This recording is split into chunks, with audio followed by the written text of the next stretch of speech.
The doctor told me, hey, CT, you go out there on that floor, you're gonna die in front of all those people. And I'm like, wonderful. What could be better than that? That is the attitude of the obsessed. I don't have time for whatever. Today's interview, I get to sit down with the legend, CT Fletcher, a multiple world record holder, one of the strongest men on planet Earth at one point, has faced death multiple times and is the motivation OG. For the last 10 years, we have been on YouTube, and it was a massive thanks to CT Fletcher. Obsession, the gym motivational video we did over 8 years ago, was the cornerstone behind our content. So many people followed us because of CT Fletcher. This story of obsession, hard work, determination, never give up, and also the vulnerability when he talks about his father, the abuse he faced, and also talking about like Dwayne Johnson and people like that, those characters of people who represent him and the hard work ethic that he's put into it. It's just one of my favorite conversations I've ever had. So thank you so much to CT. Today's sponsorship made all of this possible. The end of summer sale at mulliganbrothers.com, linked down below, where you can get buy one, get one free on all the hardest work in the room t-shirts, Rise and Grind, Inspire Change, and so much more. Mix and match, linked down below, using code SALE on the t-shirts, and also the gym workout stuff as well. The Momentum Mori poster, a poster that reminds you every single day that you are going to die, is also heavily discounted with the Not a Journal for a limited time only, guys. All of this meant that we could get out to the Iron Addicts gym to be able to film this project, so thank you so much.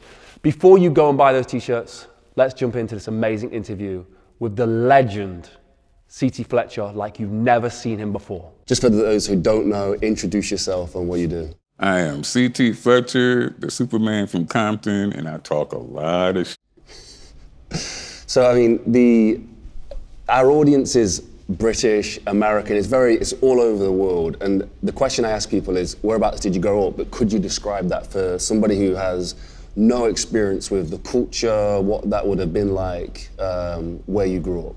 Okay. I proudly represent Compton, where I grew up. I grew up in the city of Compton in the 60s. And during that time, the 60s was a pretty turbulent time to grow up.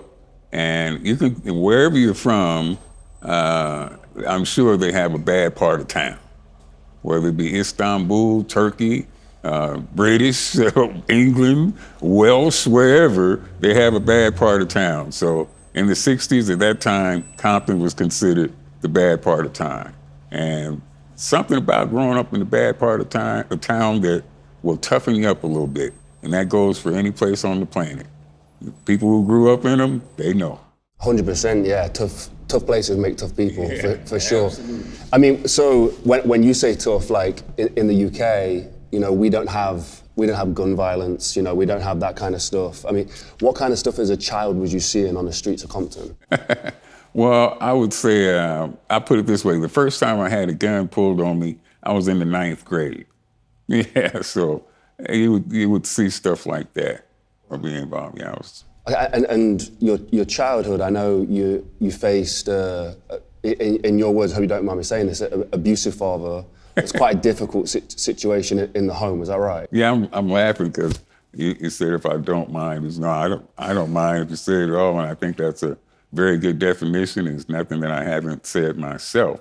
But what surprised me more than anything is to find other well-known people, well-known celebrities that the world knows that have experienced very similar circumstances growing up. That surprised me. Once I came out and told my story about how I grew up, then I talked to other celebrities, and I mean real celebrities. I don't consider myself a celebrity, but real celebrities, and to find out that they had, very similar upbringing. That was shocking. Again, if you're able to share something, like, is there a story that would sort of encapsulate what that abuse was like? Yeah, when my abuse, my dad was a preacher, which is, a contrast, big time. Supposed to be helping people and saving souls and guiding people toward heaven. And his mission, he always told me that if I wasn't, doing the same thing that he was doing, he wanted me to be a preacher also, that my life would amount to absolutely nothing, zero. So anything else that I was doing besides what he wanted me to do was a failure as far as he was concerned. So if I did anything outside of his guidelines, which were super strict because everything at the time was a sin. Liking girls was a sin.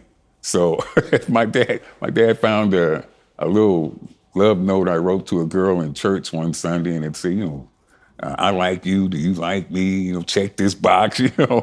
And he found the note and proceeded to whoop my ass in church in front of everybody to teach me a good lesson about liking girls. So that kind of stuff. That it was like a physical thing, like Oh, yeah. he'd beat you, yeah. Yeah, well, I mean, the norm was, just taking his leather belt and beating me with that. But that's just a regular whooping.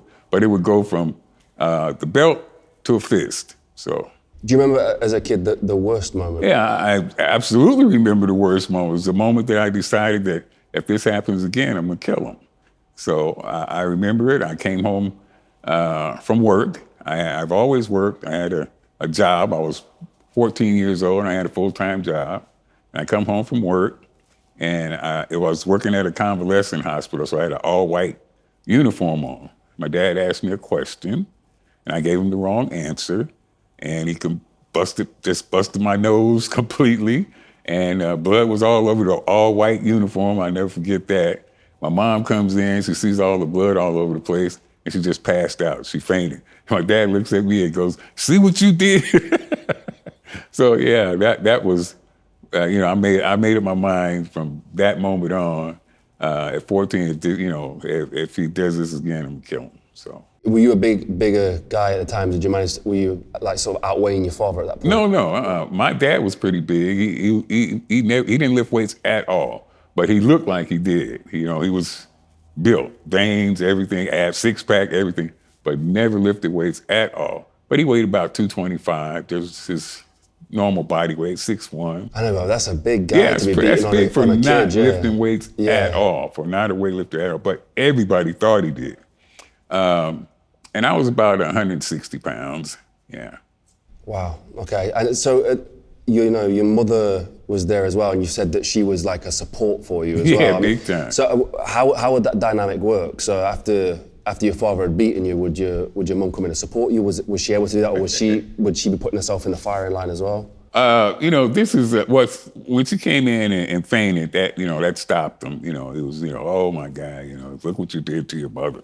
So that stopped the beating. But this is the one point of contention that me and my mother had.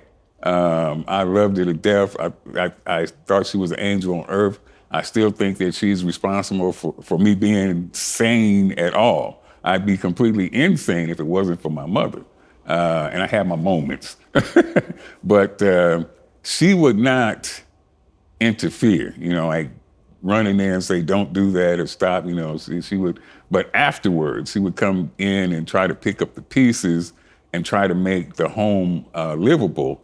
And she would come in, like after this particular incident, I had to go to the hospital and, doctors, and they said, well, how did this happen? And I told them exactly what happened. My dad knew it. And they were like, oh, wow. And, this is child abuse. Even back then, you could get away with a lot of stuff back then you couldn't do now. But back then, it was still considered child abuse because of the degree of my injuries. So they said, if you want, we can have him arrested. We'll go to the post office, and we'll pick him up and we'll arrest him and take him to jail. And I was like, yeah, arrest that motherfucker. Take him to jail, throw him under the fucking jail. I just wanted to embarrass him in front of his friends. Hell yeah. And my mom was like, no, please don't do that. No, that's your father. And that, that pissed me off. I'm like, man, you're supposed to be on my side. You're supposed to be on my corner, man. But, she after, my mom's tears could get me to do anything. If she cried, that was it. So she cried, and I'm like, leave him alone. Don't press the charge. But I really wanted to see him thrown under the jail for that shit. But she talked to me, and that did it. You say that once you came out with a story, you heard a lot of like big people, sharing the same message, successful Yes, people. Absolutely. Do you think like It's similar to, you know, growing up in Compton in a rough area or a tough place creates a tough person. But again, like with an abusive situation, you're in a tough environment. Yep. And for some people to become a victim to it, or they can prosper out of it and become these tough people, successful people. Is there something to that you can pin to that, like, you know, for going through it yourself and speak to the other people? Well, you know, as horrible as my upbringing at home was, what it did, it made me able to cope what was going on outside my doors.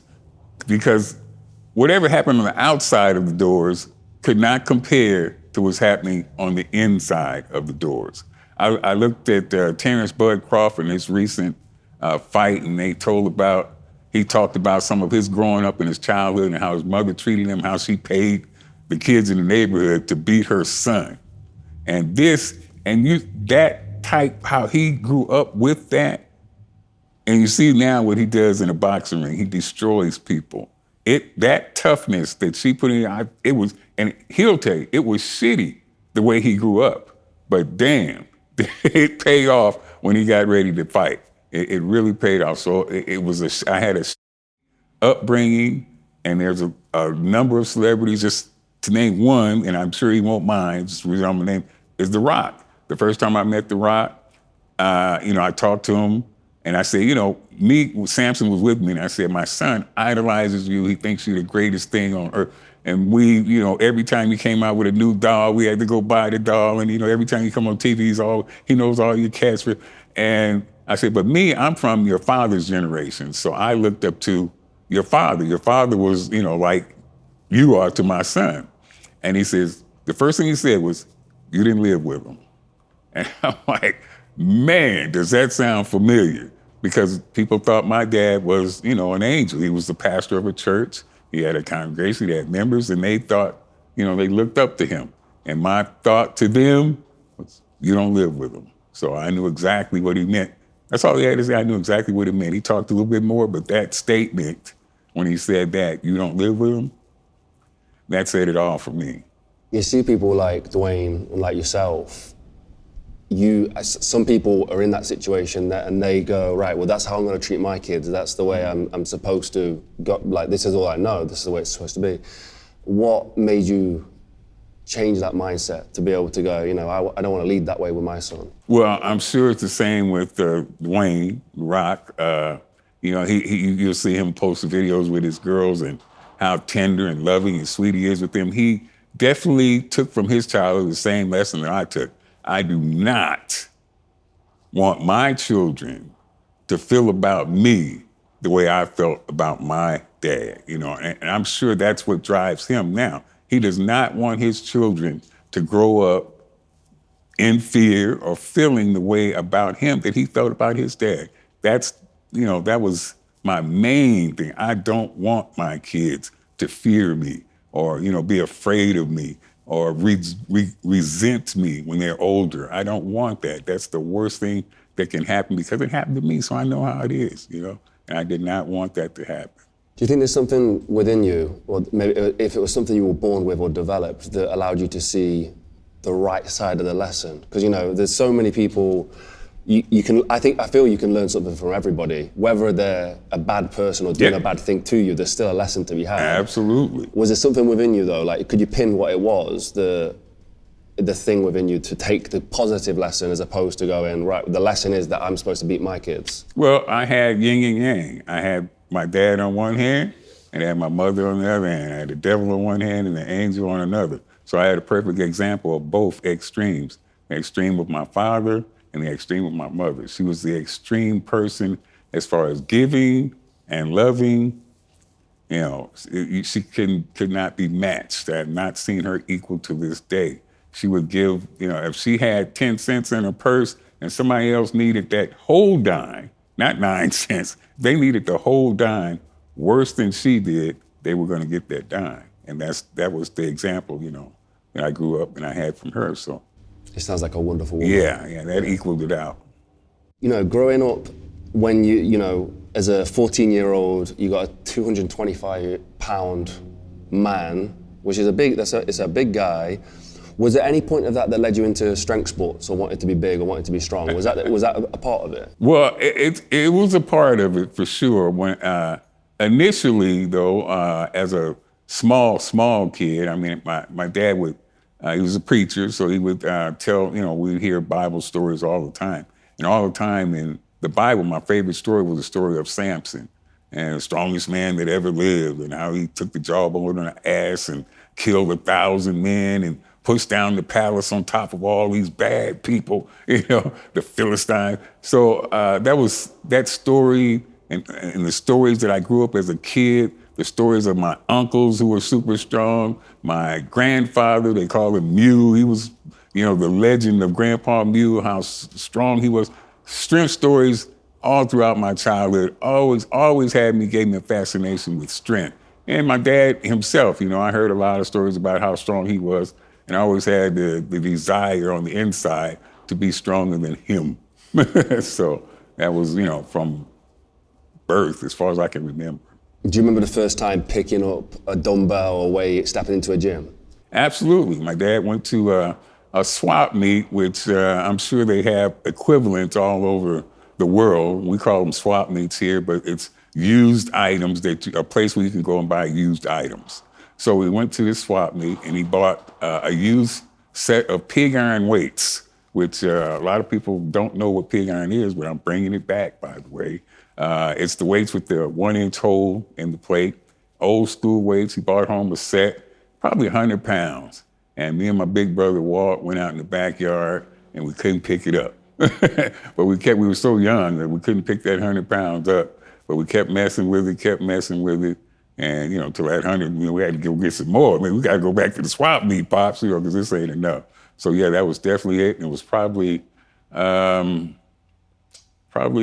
let's see, probably 68, 69, yeah. When I first saw you bringing back pig iron, I love that, because I feel like it's a rite of passage for most people who have stepped into the gym. We had, it wasn't iron, but they had the 1-inch holes with the plastic weights filled with the concrete. Absolutely.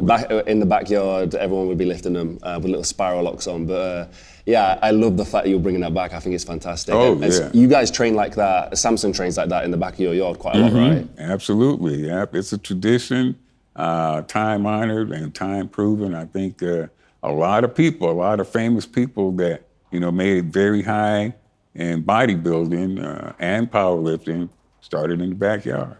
I love that. So the story of Samson, your son's name Samson, a story that inspired you. Could you, just for the camera, would you be able to describe the story to somebody who doesn't understand it of Samson? The Bible story? Yeah, the Bible story. Oh yeah. Oh man. Samson was a young fella that was born, and his pledge to God was to never cut his hair. If he didn't cut your hair, then he would be a leader of his people, and he'd be super strong. Never cut your hair. And then he met a woman one day, and her name was Delilah, and she talked to him, and she convinced him that she was madly in love with him, and she wanted to know the secret of his strength so bad. And a bunch of times Samson fooled her, and he told her, different wrong answers, but she pleaded with him, and she cried, and she pleaded, she cried. And that was his weakness. That was Samson's weakness, was Delilah's tears. And she talked him into it, and finally told her, if you cut my hair, I'll be just like any other man. So he went to sleep after him and Delilah had a meeting. and she cut all his hair off, and he became weak, man, just like any other man, because he broke his promise to God. But hair started to grow back. And before he left this earth, he killed 1,000 Philistines. He pushed down the temple. When they were making fun of him, they put his eyes out. But he pushed down this temple that had thousands more, even more than 1,000 he had killed with the jawbone of an ass, and crushed them. So he said, God, you kill me, but I want to take these motherfuckers with me. So that was my favorite Bible story as a kid, Samson and Delilah. If you don't know about it, check it out. So what was did you know, when you was expecting Samson, was that something that you just knew, you had a feeling for, you was going to name him Samson? Absolutely. If I never ever pushed any of my children to, do anything athletic. If you don't want to do it, that's fine, because I knew how it was to be pushed into a field that you have no interest in whatsoever. I was never interested in being a preacher. So, but my dad, insisted, he wanted to push me into doing that. It's horrible being pushed into something that you have no desire for whatsoever. So I said, I'm never going to push my kids to do anything if they don't want to do it. But if once they pick out something they want to do, whatever it is, I'm going to be behind them 100%. So my older son is really into cars like I am. So that's what we share together. We enjoy cars, But Samson, he started following me to the gym, in diapers. He was such a little kid. And he's always from day one. And I never, encouraged them, hey, you going to the gym? I'm going with you. I'm going with you. I'm going with you. I'm going with you, man. And so I never encouraged him, because I knew, especially by the time he came on, like just getting on YouTube and stuff, and people were going to talk, a whole lot about, make comparisons between me and him. I knew it would be difficult, just like any athlete. I like I said, I still don't consider myself a star or anything like that, but it's going to be difficult if your parent is well known. It had to be tremendously difficult for The Rock when he first started out, following in Rocky Johnson's footsteps. Just like any famous athlete who has a dad that preceded him or a mother in that profession, if they were famous, then it's always going to be that comparison. Ken Griffey, I'm sure you had, oh man, you never be like your dad, you never be like your dad. So it's going to take not only determination, perseverance, hard work, it's going to take thick skin also. You got to take all that criticism, push through that shit, and still do it. Yeah, I mean, he's doing a good job. Yeah, I'm super proud of him. Super proud of him, because I never pushed him. And, I thought I would never run into another individual in my lifetime that was as dedicated or obsessed with weights as I was. It's just impossible for anybody to be. Samson is more than a match than I ever was. I mean, more determined, more obsessed than I ever was. And I'm so happy about that. He was talking about legacy. That's my living legacy right there. I love it. I need to keep circling back to it to make sure we get all the bits for the film. But when you say obsessed, it was one of those things that sort of stuck with me and my brothers and my sister. My magnificent obsession. Oh, yeah. Those quotes that we used to hear from you. That's what got us into the gym. That's what got us onto YouTube. It was that. I mean, could you speak about that mentality? Like, do you still feel you're in that mentality now with the business, or are you pulling back a little bit? Absolutely. I still have a magnificent obsession mentality. It's just switched. Yeah, I think to be the absolute best at anything. I mean, you can be good or pretty good or so-so, or I'm competitive. But to be absolutely the best, you have to be obsessed with that. You can't casually be the best. That's impossible. You can't haphazardly be the best. That's impossible. If you want to be the best, you're going to have to be obsessed with that shit. And I don't care what it is you want to be the best at. So, yeah, he's my son. And I think it's something, that obsessive personality or character trait is something that you must be born with. You have to have, because I can't teach you obsession.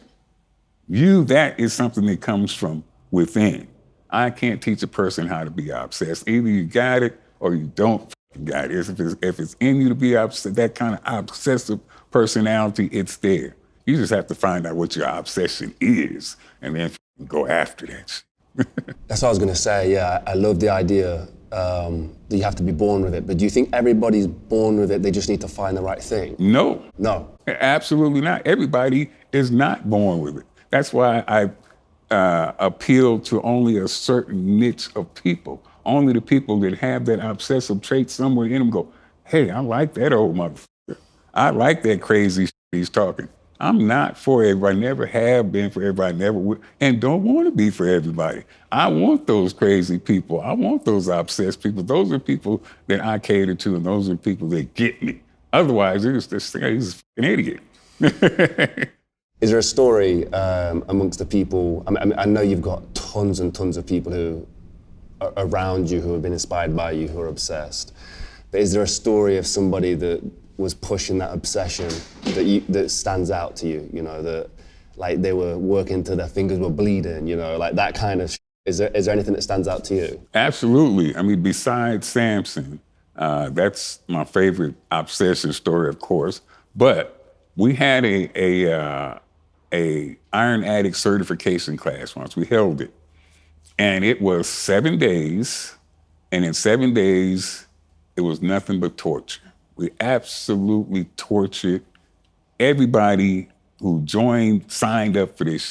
They got an ass kicking 8 hours a day. We trained them 8 hours per day, nonstop, kicked their ass.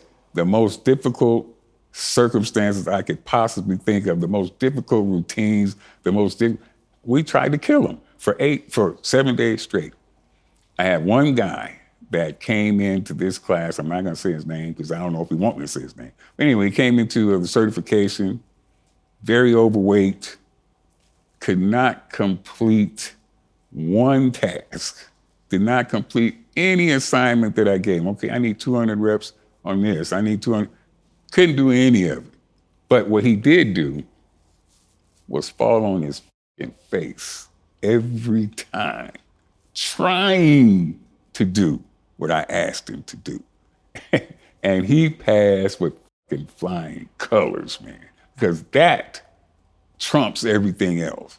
That motherfucker gave me I yell at shit when I'm training people all the time, everything. And that motherfucker gave it to me every time. We'd be doing push-ups, he'd fall flat on his fucking face trying to do those push-ups. And I'm like, hell yeah.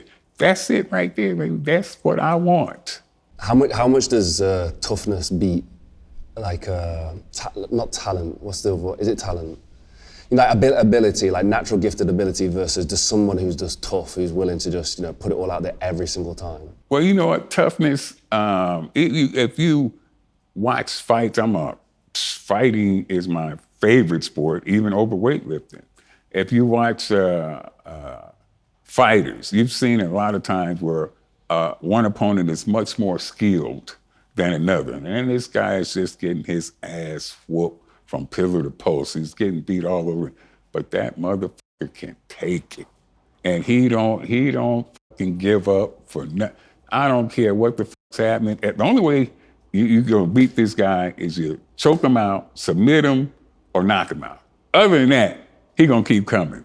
That kind of motherfucker, I mean, he's gonna be a crowd favorite, even though he may not fucking win all the time. That motherfucker is gonna be up there, and he's gonna be, the fans appreciate. You can always appreciate somebody who's gonna give you 100%. I appreciate that shit to the limit. I mean, Nate Diaz, he may not have won every fucking fight, but you for damn sure knew that if Nate Diaz was fighting, it was gonna be a fucking fight. It was gonna be, he was not gonna leave, you're gonna be, hey, I was happy I paid my money for this fucking pay-per-view because Nate Diaz delivered, so. I was just, as you were saying that, I was thinking of Nate. Yeah, man. Blood down his face. I've never seen a Nate Diaz fight. I'm like, damn, I wish I had my money back. No, that motherfucker, he's gonna deliver.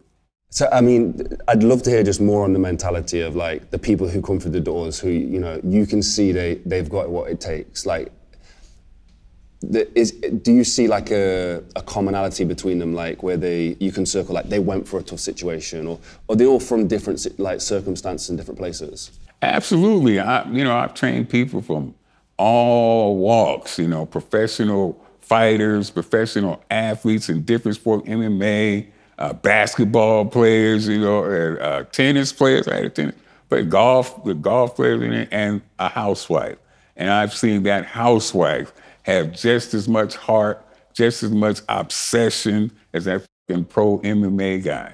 And, it's something that's built within the person, and you can instantly spot it. And when I see another person that has it, that spark, I talked to Hoist Gracie, and the MMA legend, and he told me, he said, I never plan the after party or, going out and having drinks with my friends after the fight.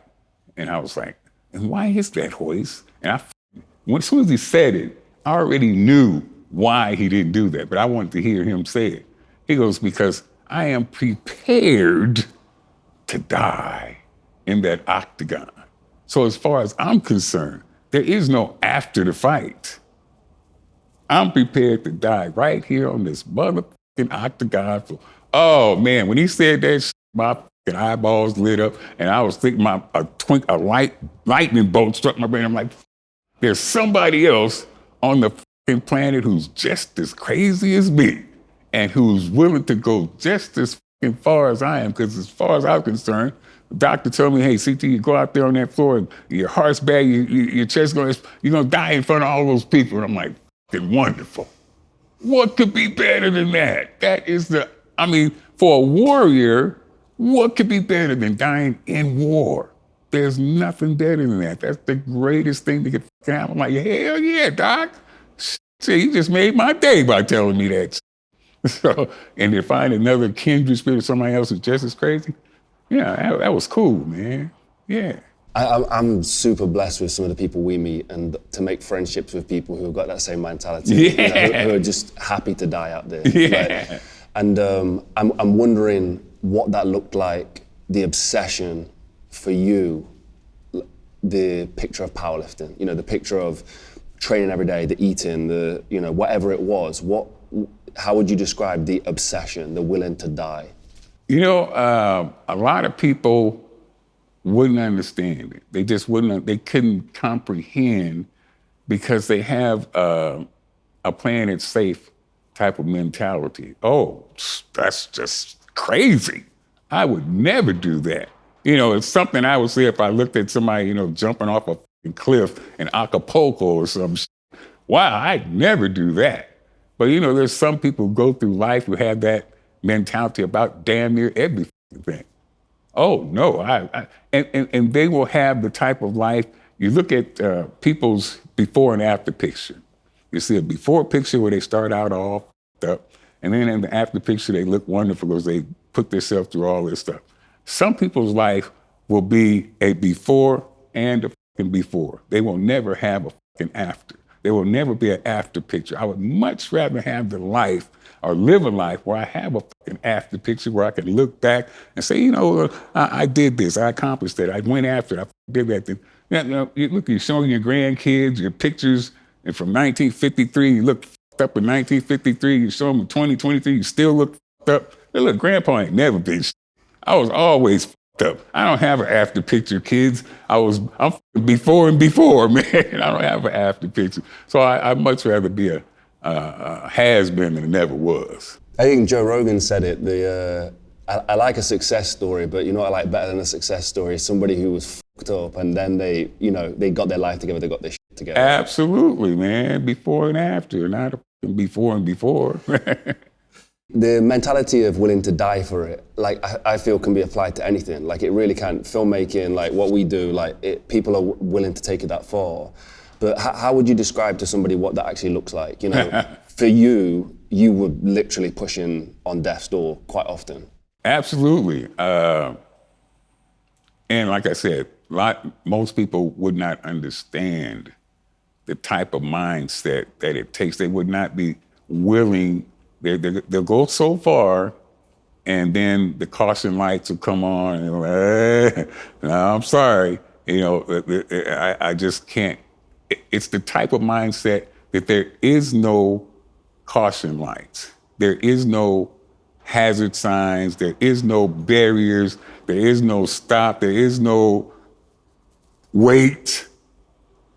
You have no brakes. It's this you're driving a car that has no fucking brakes and only high gear. I got no brakes, only fucking high gear. I don't have any fallback plan. I don't have any other, out. Well, I gotta, maybe if this is not successful, then I can do this or this. It's tunnel vision. I'm gonna fucking do this or I'm gonna die trying. That is the attitude of the obsessed. No, I don't, no. What about that? No, Yeah, I don't got time for that. What about this? Nope, I don't got time for that. I'm doing this. But what if it doesn't work? That's how you think. And that's why it won't work for you. Because you always have that question in you, well, what if? What if? What if? I don't have time for what if. This is going to be done because I fucking said so. If you're enjoying this interview with C.T. Fletcher, please consider supporting our sponsorship today. The end of summer sale at mulliganbrothers.com. Links down below where you can get buy one, get one free across Rise and Grind, Hardest Work in the Room, Inspire Change, all the hoodies, everything is buy one, get one free on the clothing website. Link down below using code SALE. And also the Memento Mori poster, the poster that reminds you you're going to die every day. And the Not a Journal is linked down below with a massive discount right now. Let's dive back into the video. That mentality, you know, you're bench pressing 600-700 pounds in the gym. Did that mentality ever, you know, looking back now, can you look back and go, I was risking it there? Like there were some dangerous situations I was putting myself in. Of course. With 600-700 pounds. Of course. And those were the best moments. Those were the best moments. I had my unsuccessful attempt in powerlifting was my favorite. My unsuccessful attempt, it was the greatest bench press in America. They had all the top bench pressers from all over the world were in Texas. And they flew us all in, the best of the best. Perfect circumstance.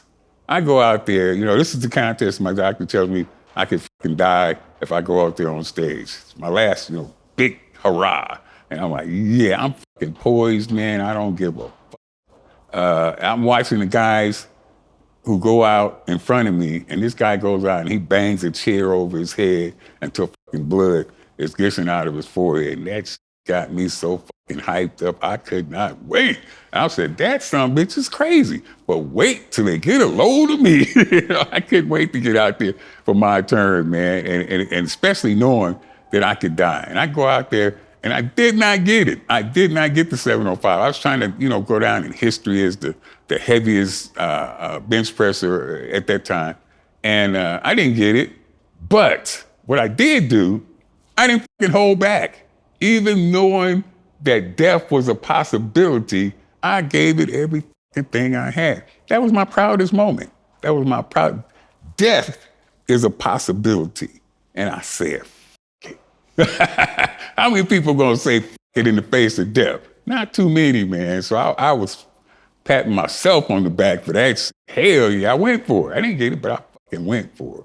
How many times can you remember physically there had to be a physical thought of I am literally facing death? Because you went through a few situations in your life. Yeah. Is there how many times would it be in your head where you can remember that specific a situation like that? Okay, well, both flat lines, I had 5 flat lines altogether, but the 2 flat lines leading up to the heart transplant was the most memorable close encounters with death that I can remember, because the 3 previous to that happened during my surgery. They happened during our, so I'm under anesthesia. I didn't know anything about those 3 except what the doc told me about, so I didn't know that I had flatlined 3 times and they had to fight like hell to get me back. Each time he said, I don't know what the doctors, his own words, I don't know what the hell happened, CT.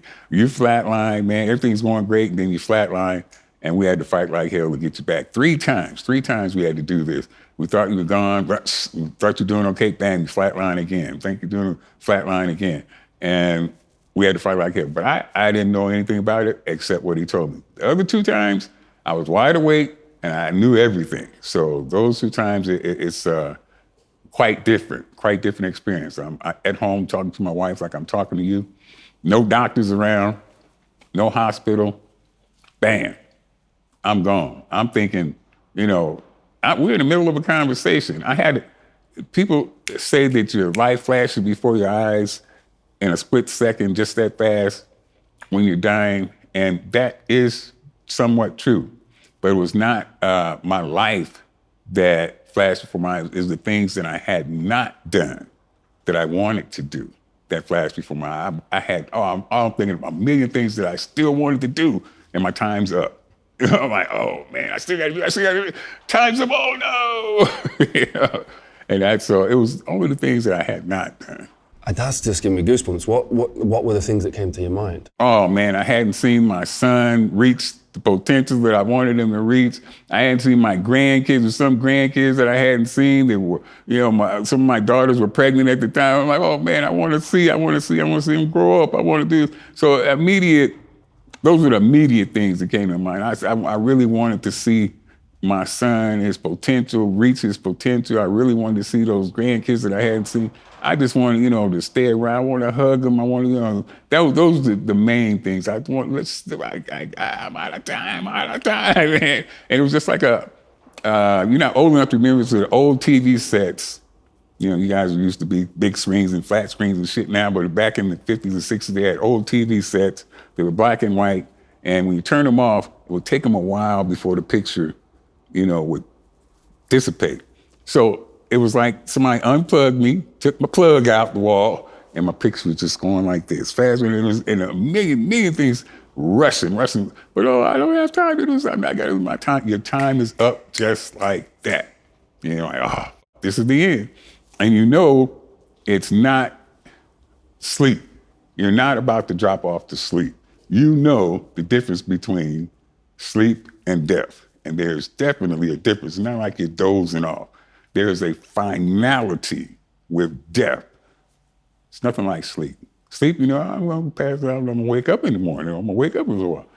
Death, that this is permanent.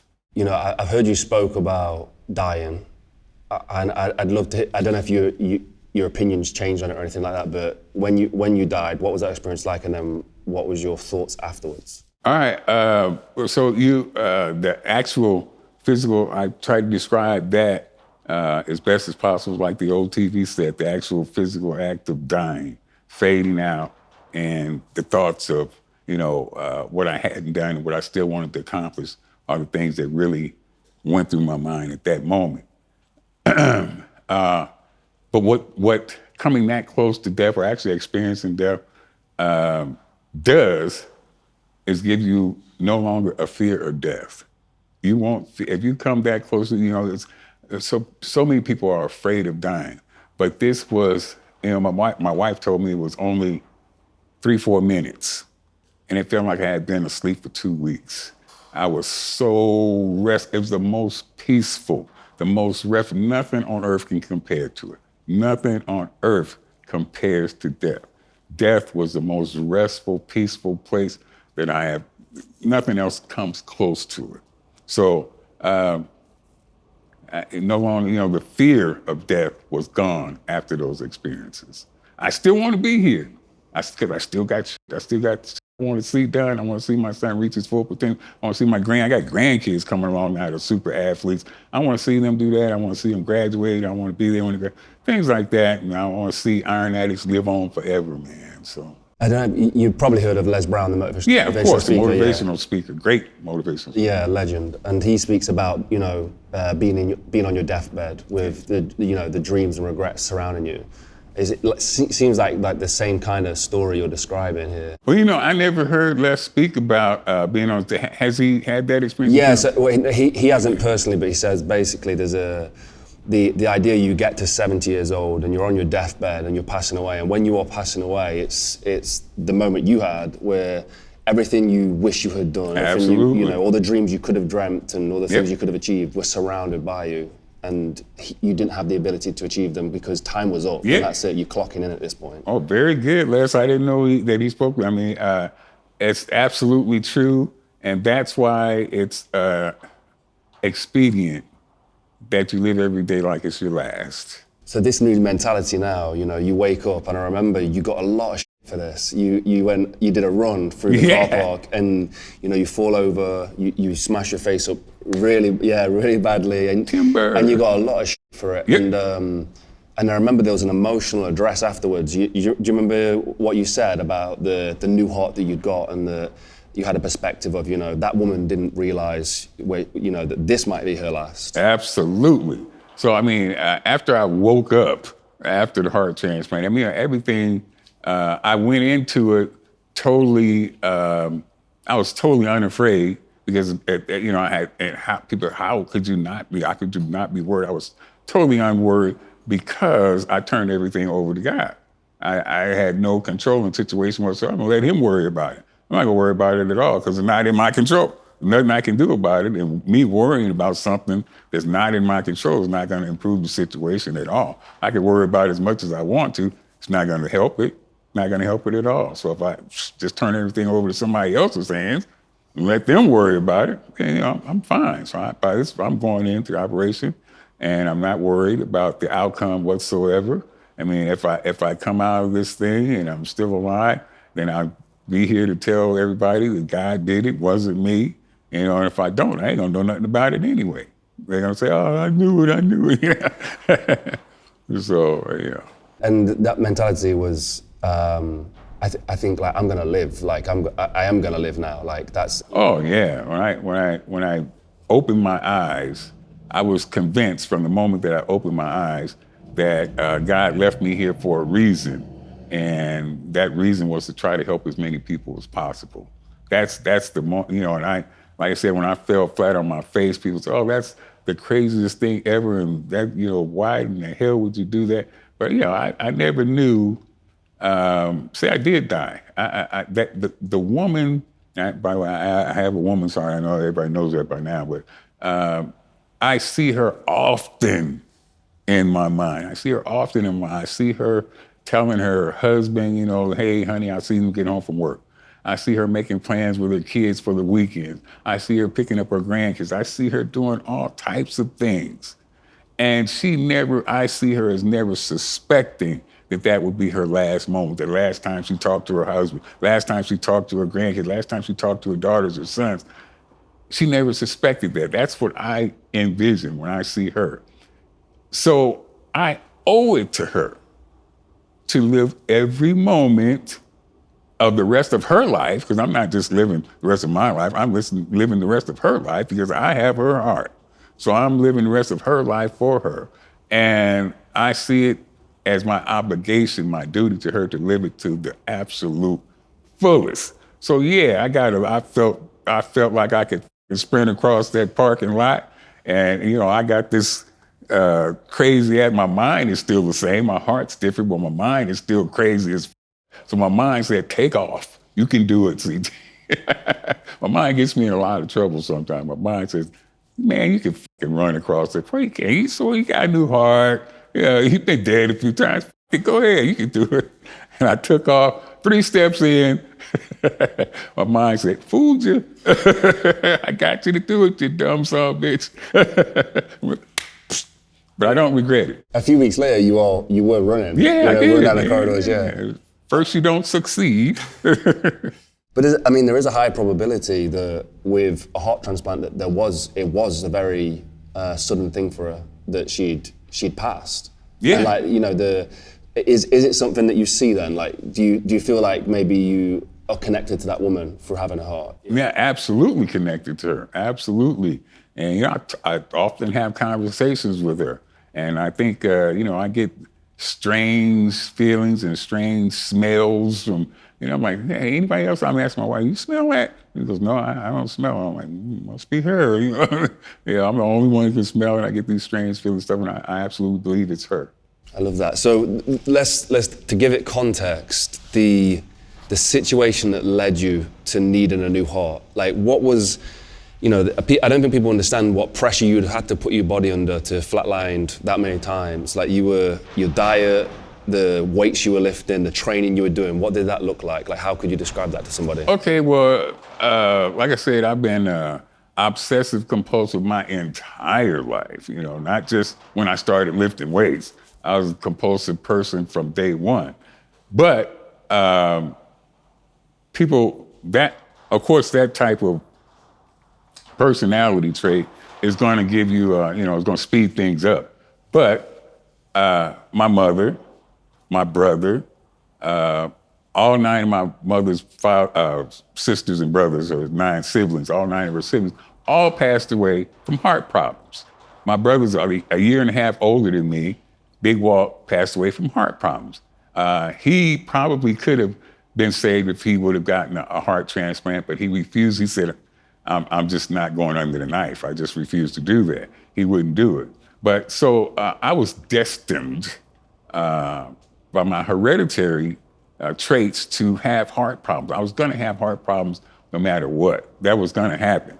But me eating f***ing 4 Big Macs every day for 20 years didn't help, you know? And me being an obsessive person, just overtraining was a normal thing for me. I didn't think it was called fucking overtraining. I didn't fucking believe. What do you mean overtraining? 200 rep sets, man, that's just fucking training. That ain't overtraining. How can you do too many squats or too many deadlifts or too many? You're out of your fucking mind. They think I'm crazy when I say fuck overtraining. I think they crazy for saying it's overtraining. So, yeah, I'm like, this is just a normal fucking workout, man. It depends on who you're talking to, whether it's overtraining or not.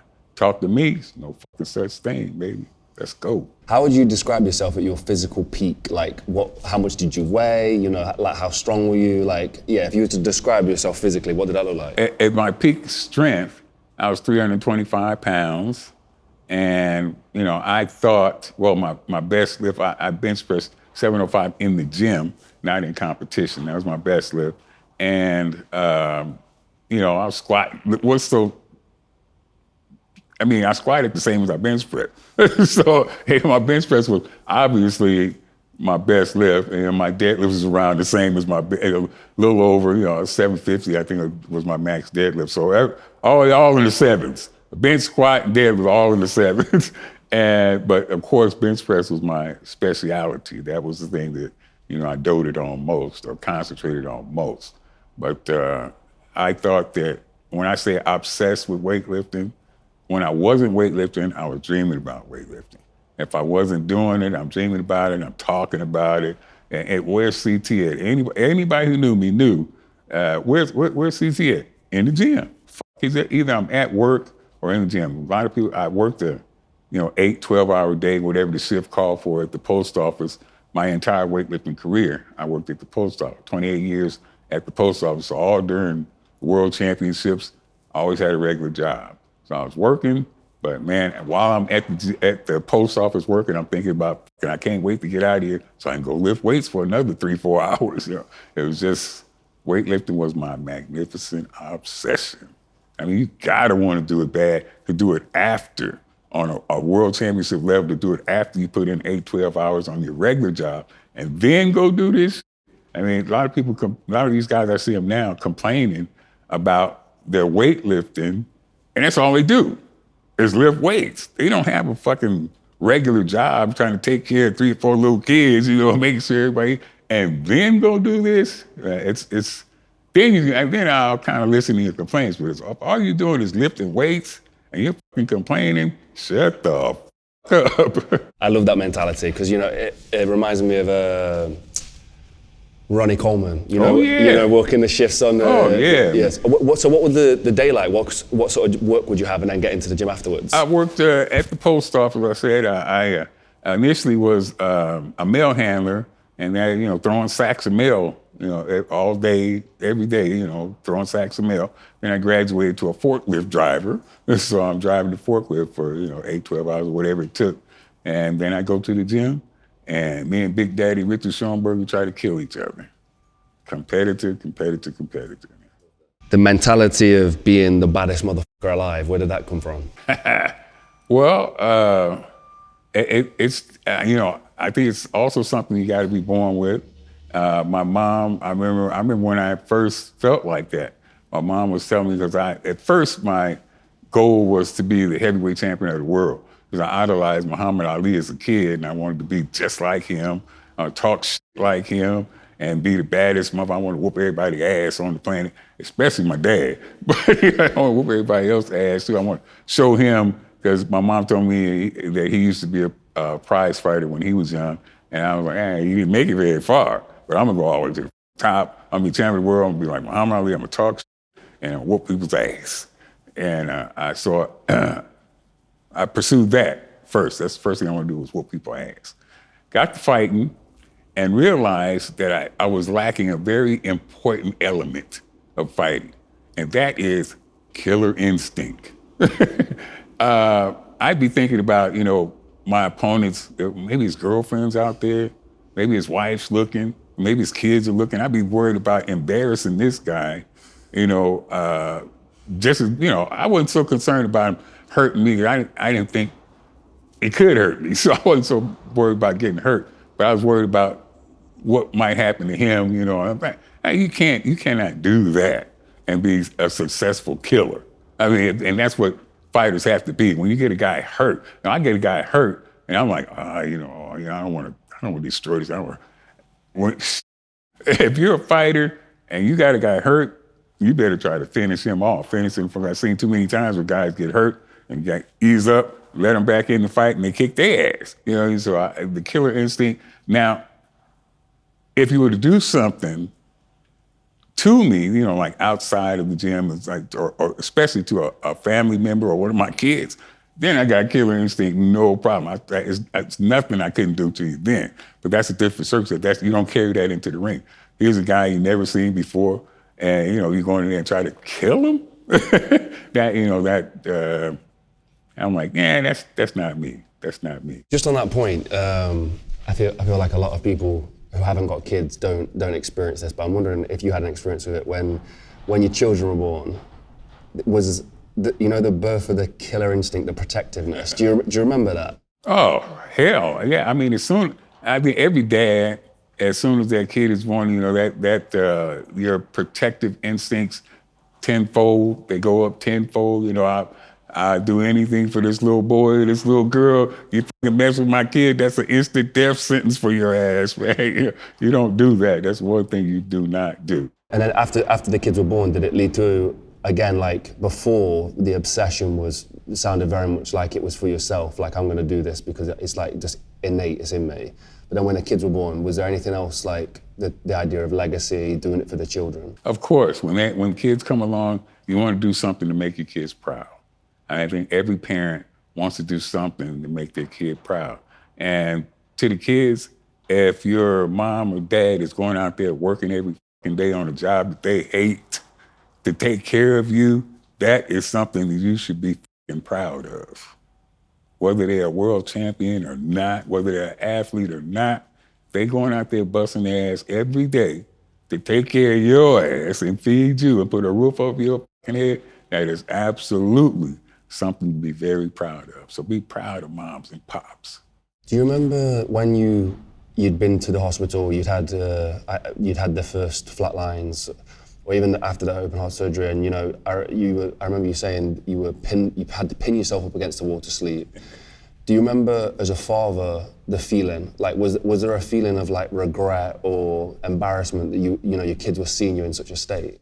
No, I didn't feel regret, or I did not want my kids to see me absolutely that weak, because I've been their Superman.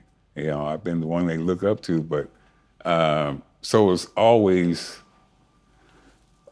me not wanting to let them down or let them see me. But at that time, it was absolutely nothing I could do about it, man. It was absolutely nothing. My son, would help me put my clothes on, help me get dressed, and it's absolutely super. But what they would not see from their dad is a broken spirit.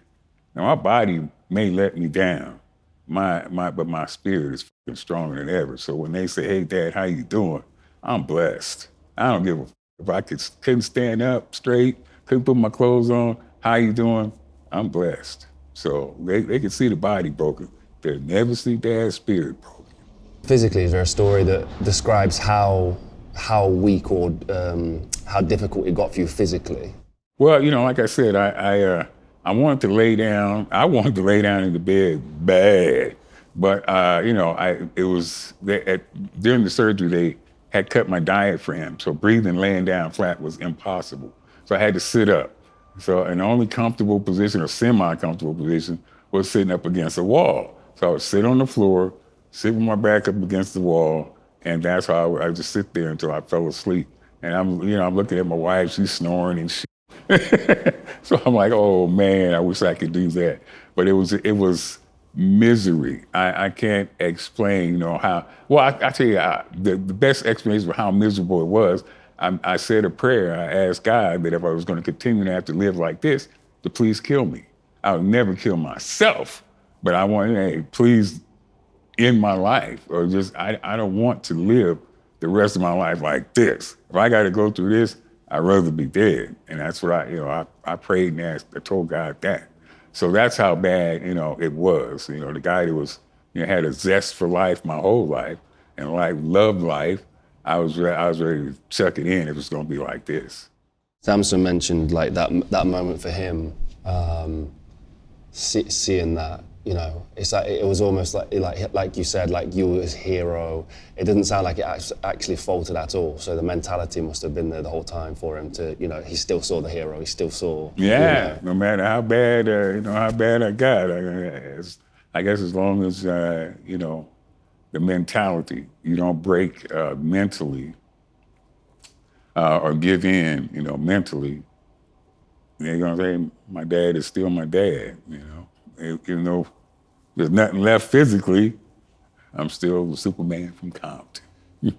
So I mean, yeah, this is sort of the depth of it now. Is you've finished with powerlifting. You're in the business still. You're built this huge brand that's inspired millions of people. I mean, first, could we talk about that? The inspiring people.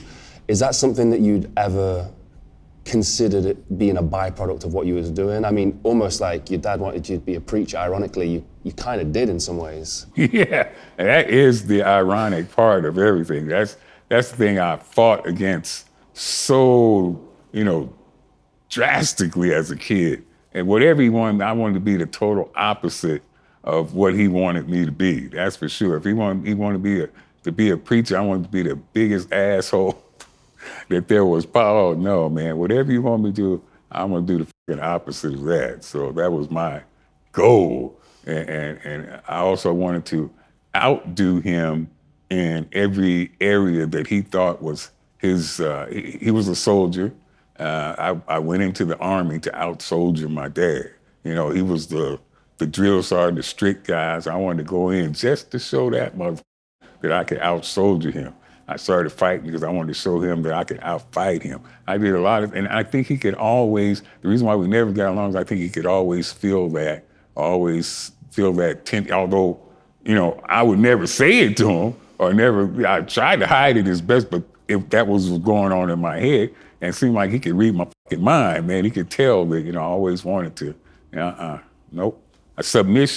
Being submissive is just egregious to my nature. I just can't do that. I can't bow down, and that's exactly. I told him, later on when I got to be a young adult, hey, you always wanted us. I was afraid of you as a kid, and I hated that. And he said, that's exactly what I wanted you to be, is afraid of me. And I said, well, it worked back then, but goddamn it, it's a new day now, and I ain't scared of your fucking ass, and there ain't shit you can do about it. And that made me feel really good, being able to tell him that. Where did the voice come from? The words, the profanity, like where did it all come from?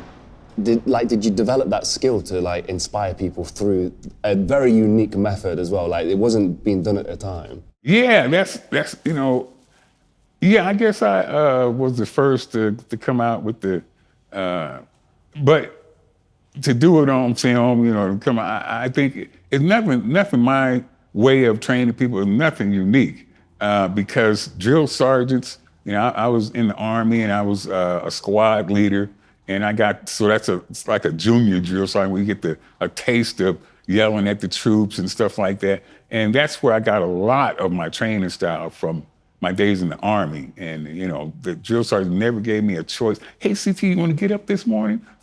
No, get your goddamn ass. It was everything. He commanded me. Just like when I said I command you to grow, he didn't ask me a fucking thing. He always commanded. And that is how I got my training style. I based my training style from the drill sergeants, and when I learned this. But the cussing came at a very, so I had my dad, this strict, holiness or hell preacher, fire and brimstone. And then I had relatives on my mom's side who were some of the best cussers on the planet, and they were, and me and my brother enjoy so much our visits over my aunt's house. And my aunt Hattie B, she had Hattie B. Gooseberry. She was known for whooping men's ass. And she was one of the best, most profound cussers of her day. And we would get some of our best cuss words from just those visits over there, which we enjoyed so much. She was a unique cusser. She had her own freestyle brand of cussing, and we all enjoyed it so much. Whatever happened to be handy, she would call you that. You know, if you had a problem, you know, say one of your eyes was crooked and looking over it, and you'd be a crooked eye motherfucker. You know, she would pinpoint on stuff like. She was very good at what she did, and we enjoyed it so much. You know, so from you know very very long. Like I've always been a cusser, and when I got on YouTube, the first thing I asked Ross when he came in is, "Hey, you want to be on YouTube?" I said, "Can I say what I want to say? Can I say whatever I want to say?" And he said, "Yep." And I said, "Oh, this is wonderful. I'm gonna say whatever I want to say. They like it good. They don't like it. Yeah, I mean, I wasn't making no money anyway, so I'm going this broke anyway. So I'm just gonna be broke. What could happen? The worst thing that happen is they turn me off." And then what was said? Like, what would you say to people? In the training, oh man, I say, look, you know, I want you to do this. You're gonna do this. And if you don't want to do this, then take your fucking ass back home, because you're wasting my time and yours. You know, simple as that. Oh, so what was the situation? Like you say, you was broke at the time. Yeah. Oh, yeah. So you working a job? Broke. Yeah, no, I was working at the post office. Then I had these heart problems. I was working at the post office, had these heart problems, and I ran completely out of sick leave and everything. And so the post office said, "F me." And this job that I had spent my whole life at said, "F me." I got no retirement until I turned 62 years old. Then I was able to retire from the post office. But, you know, this happened when I was, 45. So 45, they you out the door, no sick leave. So what can I do but go back to what I knew how to do? The only thing I knew other than throwing sacks and driving forklifts, lifting weights. So I said, well, maybe I'll get a job as a personal trainer in one of these gyms. Right, that's what I, decided I'd go back to my first love, which is lifting weights. And it started taking off. What did that feel like? Yeah, it started taking off. Arash comes in after that first video, the strongest man you never heard of, and he says, you went viral, CT. And I go, what the f is viral? I had no idea what viral was. So no idea what YouTube was, no idea what any of it was. I was new to it all, so I was surprised. I was 53 by that time. It's crazy, it changed everything. Yeah. The motivational world became a thing. It was almost like the birth of it all. Yeah, it absolutely changed everything. And then I had people that told me when I first started, no, don't be cussing, man. If you do the cussing, then people are gonna think you're ignorant, and dumb, just a dumb weightlifter, and they think you're ghetto. Nobody's gonna listen to that shit. And I said, F you. And I said, if I can't be myself, then f it, I don't wanna do it. So I proceeded to be myself and let the chips fall where they may. So the positivity that came from it, I guess individually you were training clients, which was fantastic. You're helping people directly, but then it started changing people's lives, and a lot of people's lives. And I bet you received do you remember some of the first messages you received where someone said, hey, do you know that really helped me through this time? Yeah, when I first got on Instagram and I started getting DMs from people saying, hey, what you said, saved my life. A lot of DMs from soldiers, especially, and I'm a very proud veteran.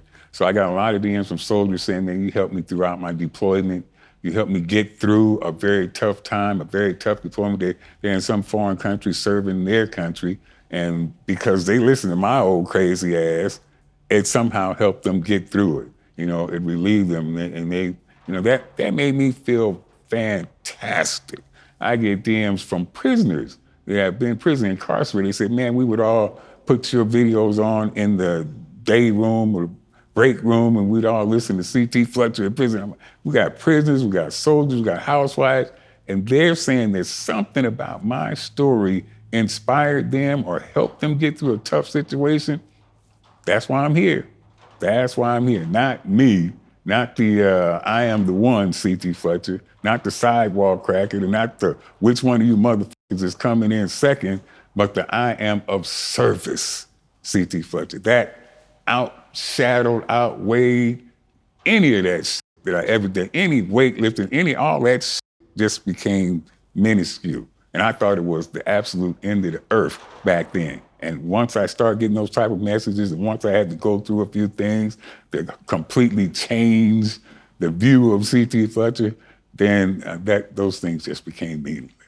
So, and the mission now to inspire more people. That's the only mission. That is it. That's mission number one. That is my number one goal, is to try to inspire somebody else, try to reach somebody. If something I can do to inspire or help somebody else, if you can be of service to somebody else, I mean, that is it. I mean, I think it's wonderful. I see people all the time on Instagram doing kind things for people, and they fucking film it with a video camera. I did this for this guy, and I want you to fucking. I think, in my opinion, the true blessing, the real blessing for you doing something like that or giving it is when you do it for no fucking other reason than to help that person. No cameras, no videotaping this shit. I think it's wonderful, it's lovely that you do that. But if you do that shit and nobody knows about it but you and that person, then, my friend, it's pleasing to the good Lord.